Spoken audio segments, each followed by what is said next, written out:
Hello student, myself Lokesh Kumar Meena, Assistant Professor, Mathematics, Government PG College, Jhanawad. BSc Final Year Mathematics में स्वागत है आपका। Mathematical statics पढ़ रहे थे हम, पेपर नंबर सेकंड पढ़ रहे थे, जिसमें हमने मूवमेंट, सेंट्रल मूवमेंट के बारे में डिस्कस किया था और relation between mu r and mu r dash के बारे में आज हम डिस्कस करेंगे। और इससे पहले जो रिलेशन प्राप्त किया था हमने म्यू आर डैश और म्यू आर मूवमेंट और सेंट्रल मूवमेंट में रिलेशन डिस्कस किया था। आज डिस्कस करेंगे सेंट्रल मूवमेंट और मूवमेंट में डिस्कस और शेफार्ड ग्रुपिंग फॉर्मूला, ये आज हम डिस्कस करेंगे।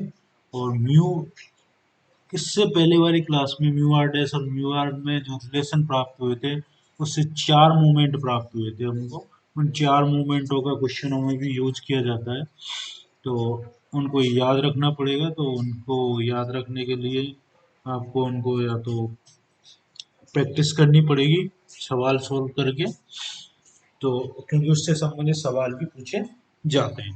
आज उसका कन्वर्स लेते हैं, relation between mu r and mu r dash. तो म्यू आर डैश बराबर हमने पढ़ चुके हैं परिभाषा से क्या होता है, आघूर्ण movement 1/n summation i equal to 1 to n f i x i minus e raise to power r. तो 1/n summation i equal to 1 to n f i या माइनस एक्स बार और प्लस एक्स बार जोड़ दिया और घटा दिया, ये यहाँ पर किया है इसके अंदर। तो जेड आई बराबर मान लिया एक्स आई माइनस एक्स बार और डी बराबर जानते हैं अपन एक्स बार माइनस ए, ये वैल्यू पुट कर दी यहाँ पर। तो 1/n summation i equal to 1 to n f i z i plus d raise to power r. इस z i plus d raise to power r को बाइनोमियल थ्योरम से खोल दिया ए प्लस बी की पावर एन से, तो आएगा अपने पास में z i raise to power r plus r c one z i r minus one d plus r c two z i r minus two d square and so on d की power r. और इसको जो भार है इस कोष्टक के, उसको इससे मल्टीप्लाई कर दिया। 1/n summation f i z i raise to power r r c one 1/n f i z i raise to power r minus one into d plus and so on 1/n summation f i d raise to power r. तो अपने पास आएगा mu r dash बराबर mu r, ये अपना mu R बन गया क्योंकि जेड आई की जो वैल्यू रखेंगे वापस तो ये म्यू आर बन जाएगा। तो आर सी वन ये म्यू आर माइनस वन बन गया इंटू डी, इसी प्रकार r c two mu r minus two बन जाएगा d square and so on, ये कट गया यहाँ पर, ये कैंसिल हो गया तो डी आर बचेगा यहाँ पर। तो म्यू आर डैश बराबर mu r plus r c one mu r minus one into d plus r c two mu r minus two d square plus and so on d r. तो यहाँ आपने देखा mu r बराबर क्या है, 1/n summation f i z i raise to power r, इसको mu r लिखा है। इसकी कुछ पर्टिकुलर केस है, वैन जैसे पहले किया था अपने when r equal to one रख दिया क्वेश्चन नंबर 9 में, तो आएगा म्यू वन डैश बराबर डी। और क्योंकि म्यू वन क्या होता है यहाँ पर जीरो, पिछले वाले इक्वेशन से जो हमने सेटिस्फाई की थी, ये आ गया अपने म्यू वन डैश बराबर mu one plus one c one mu zero two mu one dash बराबर mu one plus mu zero d और म्यू वन डैश बराबर म्यू वन प्लस डी, इसका मान जीरो हो गया तो म्यू वन डैश बराबर d. When r equal to two रखा तो इसमें टू रख देते हैं, तो आएगा म्यू टू डैश बराबर mu two plus d square, और यहाँ पर जो वैल्यू है म्यू वन बराबर वो जीरो पुट कर दी। When r equal to three रखा तो म्यू थ्री डैश बराबर mu three three mu two dash plus d cube. R equal to four रखा तो म्यू फोर डैश बराबर mu four plus four mu two six d four. ये central movement के चार movement के चार वो हो गए, 4 मूवमेंट हो गए, आघूर्ण हो गए।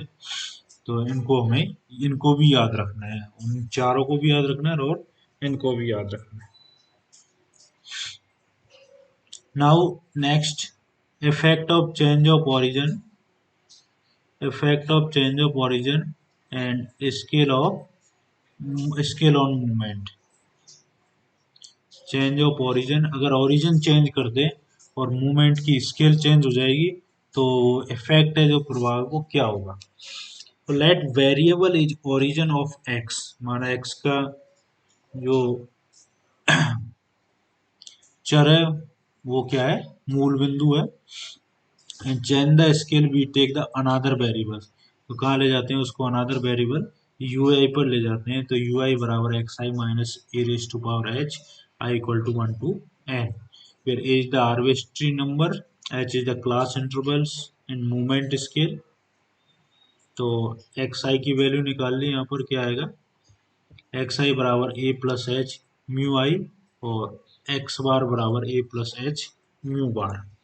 तो x i minus x bar निकाल दिया यहाँ पर, h mu i minus mu bar. If f i is the frequency of x i then summation ले लिया इसको, f i x i minus x bar raise to power r h की power r summation f i mu i minus mu raise to mu bar power r, और इसको N से multiply कर दिया यहाँ पर ऊपर नीचे। इससे जो ये प्राप्त हुआ है हमको, इससे समेशन लिया एफ आई फ्रीक्वेंसी के साथ में। अब एफ आई की फ्रीक्वेंसी क्या है, एक्स आई, तो आर टाइम फ्रीक्वेंसी ली, तो इसको समेशन कर दिया और एन से ऊपर नीचे मल्टीप्लाई किया, तो ये क्या बन गया अपना, 1/n summation f i x i minus x bar की घात आर, तो ये बन गया अपने म्यू आर बराबर h raise to power r, n इधर से आ जाएगा 1/n summation f i mu i minus mu bar की पावर आर। ये the rth movement of x along with समांतर माध्य इक्वल टू, इसका मतलब क्या हुआ, जो आरएथ मूवमेंट है अलॉन्ग विथ एक्स एक्सिस का समांतर माध्य क्या होगा, एच की power r rth movement of u along with समांतर माध्य, arithmetic mean. Similarly mu r dash, इसी प्रकार म्यू आर डैश का निकालेंगे तो म्यू आर डैश बराबर 1/n summation f i x i minus a raise to power r. तो mu r dash बराबर 1/h, ये हम जानते हैं, h raise to power r summation f i u i की पावर आर, ये हो जाएगा। तो rth movement of the x along with any point h raised to power r rth movement of the u along with origin, ये हो जाएगा change of the scale of the movement. Now a Sheppard correction of the group, Sheppard का समूह संशोधन जो formula है वो क्या होगा, when the calculating the movement in grouped distributions, बंटन बारंबारता में जब मूवमेंट का कैलकुलेट किया जाता है, frequency of the class interval is assume to be the centred, जो फ्रीक्वेंसी और वो क्लास इंटरवल की जो फ्रीक्वेंसी है उसको सेंटर में एज्यूम किया जाता है on their mean value while they are spread throughout, तो वो पूरी तरफ से सेंटर के चारों तरफ फैली हुई होती है।